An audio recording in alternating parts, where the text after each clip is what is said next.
Obrigado, doutor. Eu quero aqui agora pedir o instrutor Mário que faça uso das palavras aqui para todos aqui, os CACs que estão aqui presentes, e também os que não puderam vir, mas estão assistindo nós aqui pelo YouTube. Pode ficar à vontade, Mário.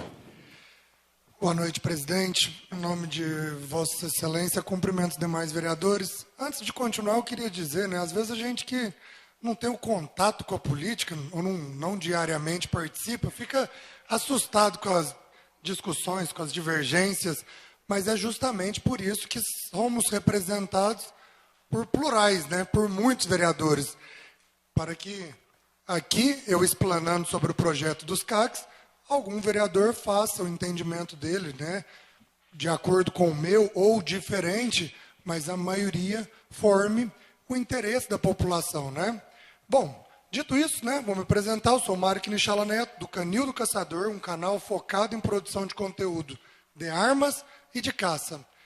E, recentemente, assumi a coordenação do ProArmas no Triângulo Mineiro. Estou, graças a Deus, sendo muito bem assessorado, uma equipe incrível, Aqui na cidade de Iraí de Minas, o Simvaldo, nosso amigo Rulinha, muito bem relacionado, muito simpático. O Carioca em Monte Carmelo.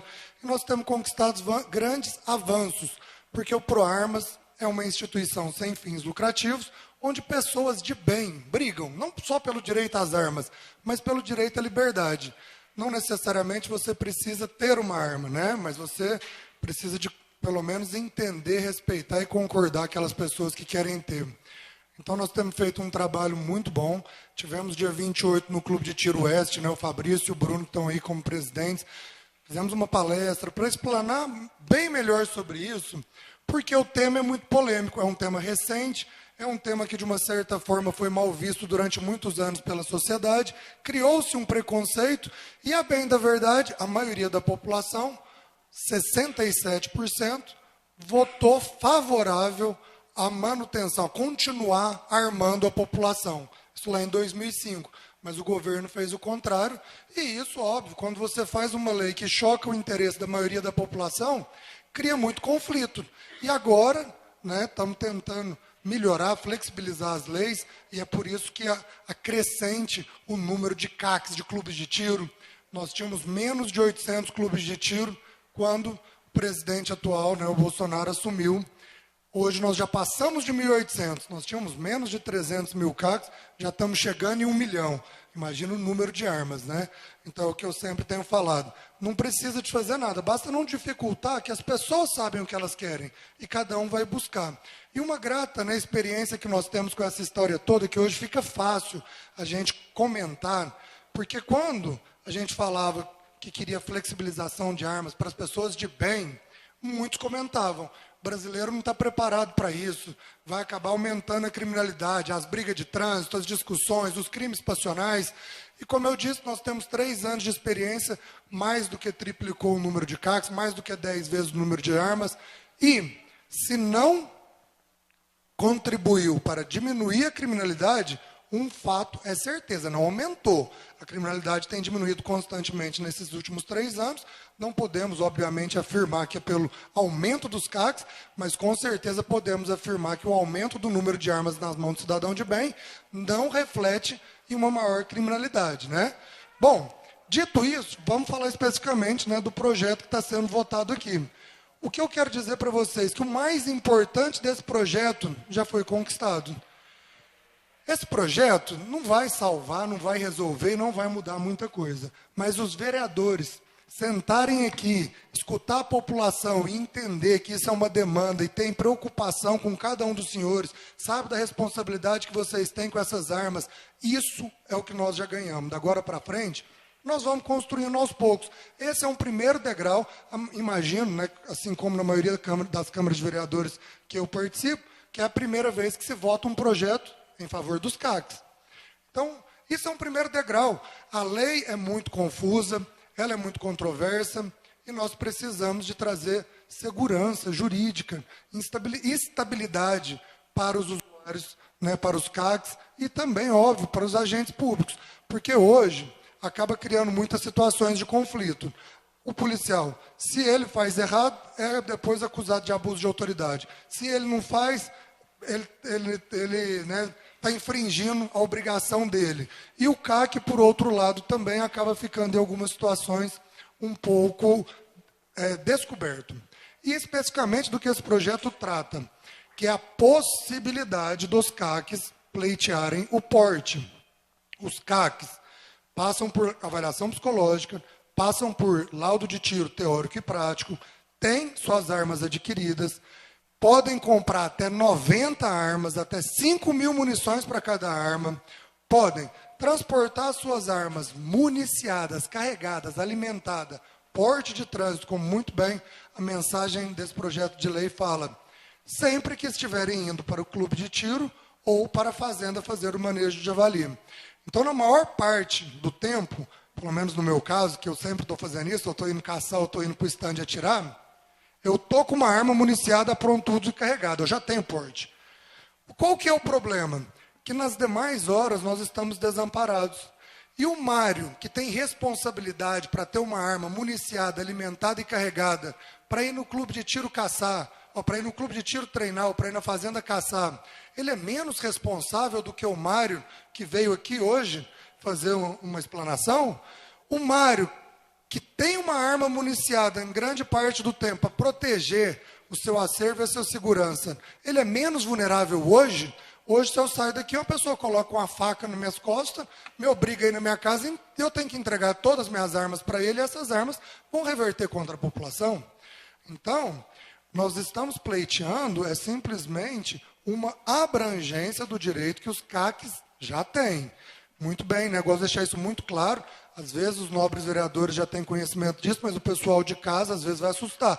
Ah, vai dar porte para qualquer um, não vai mudar nada. O CAC já existe, quem quer atirar, vai lá, é muito simples. No clube de tiro oeste faz no mesmo dia, não faz? É rapidinho ali em Monte Carmelo, quem quer ter acesso, isso já está garantido. Não é isso que nós estamos discutindo aqui. O porte já existe. Nós podemos, né, solicitar o porte. Qualquer pessoa, independente se é CAC ou não, você pode solicitar. Mas aí esbarra na Lei 10.826, no artigo 6º, né, como o secretário falou, que tem que provar a efetiva necessidade. E esse assunto ficou muito subjetivo. Como vai provar uma coisa que não tem parâmetros? O atual presidente fez um decreto colocando regras. Se você mora no município com mais de tanto, se a sua atividade é essa ou é aquela, fica caracterizado que a sua atividade é de risco, então você pode solicitar o porte. O decreto foi revogado, porque sabemos que esse tema é muito polêmico, né? Existem interesses políticos muito à frente dos interesses da população, por isso nós trouxemos essa discussão para os municípios, porque no município, principalmente nos municípios menores, eu tenho visto que apesar da divergência que teve no começo, naquele outro projeto que estava sendo votado, provavelmente da divergência que vai ter nesse projeto, a preocupação principal sempre acaba sendo o interesse da população. Então, deixa-se de lado um pouco a ideologia e vamos, de fato, olhar para essas pessoas que já têm armas. O que nós podemos fazer para elas ficarem mais seguras e o que nós podemos fazer para o nosso município ficar mais seguro, tendo em vista que cada vez vai ter mais arma, votando ou não esse projeto, né? Esse projeto. Então, qualquer pessoa já pode solicitar o porte.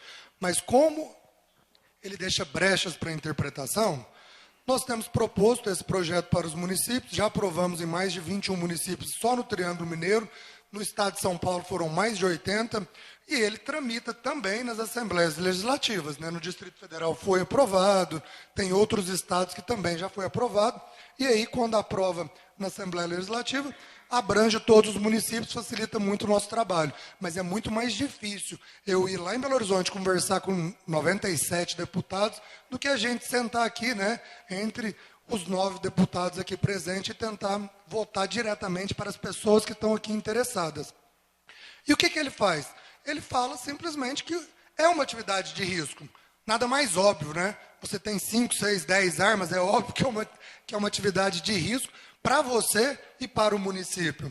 Com isso, fica garantido o porte automaticamente? Não. Com isso, o delegado fica obrigado a te dar o porte depois que você fizer o processo? Não. Você vai ter que, da mesma forma que é hoje, ir num clube de tiro, né? Fazer outra, mesmo se você já tem CR, fazer outra avaliação psicológica, fazer outro laudo de tiro, que é bem mais complexo, o laudo de tiro prático para quem quer pedir o porte. E aí você vai montar a sua tese de defesa, que eu aconselho contratar um bom advogado, porque envolve muitos aspectos legais. Então, quanto mais embasado for, maior a probabilidade do delegado da Polícia Federal, que é ele quem fala se você pode ter ou não o porte. Por isso que mesmo o projeto sendo votado e aprovado em tantos municípios, pouquíssimos CACs estão dando entrada no porte, porque é um processo complicado. Mas, como eu disse no começo, só o fato de ser colocado em votação e de mostrar para os CACs o quanto esses vereadores se importam com a condição de cada um de vocês, já é uma enorme conquista. O delegado, lá em Belo Horizonte, que analisa o nosso processo, vai acatar esse projeto? A gente não sabe. Mas, em paralelo a esse trabalho que nós estamos fazendo, nós, o ProArmas, nos municípios, mudou a superintendência da Polícia Federal, o ProArmas está articulando e tem dado certo. A maioria dos delegados, os processos que estão sendo solicitados, onde os municípios já aprovaram esse projeto, os delegados estão acatando e os CACs estão tendo porte. E o porte, como eu disse, é importante porque cobre uma lacuna. Você vai continuar sendo a mesma pessoa perante a lei todo o tempo. Aquela arma que você só pode transportar ela em determinadas situações, você vai poder transportar ela sempre, garantindo maior segurança para você e para o seu arsenal. O que eu tinha para falar é isso. Mais uma vez, agradeço demais os vereadores pela oportunidade, né, da gente falar sobre esse assunto, da gente colocar o projeto em votação, de reunir os CACs aqui. Né, parabenizo o pessoal do Clube Oeste e espero que muito em breve tenha também, ou em parceria com eles, ou em independente, loja de arma, clube de tiro aqui no município, porque é uma economia que está deslanchando. Eu acabo de chegar de Joinville, Santa Catarina. Nós tivemos, durante 4 dias, a Shot Fair Brasil, uma feira de armas, com mais de 150 empresas presentes, o público de mais de 30 mil pessoas.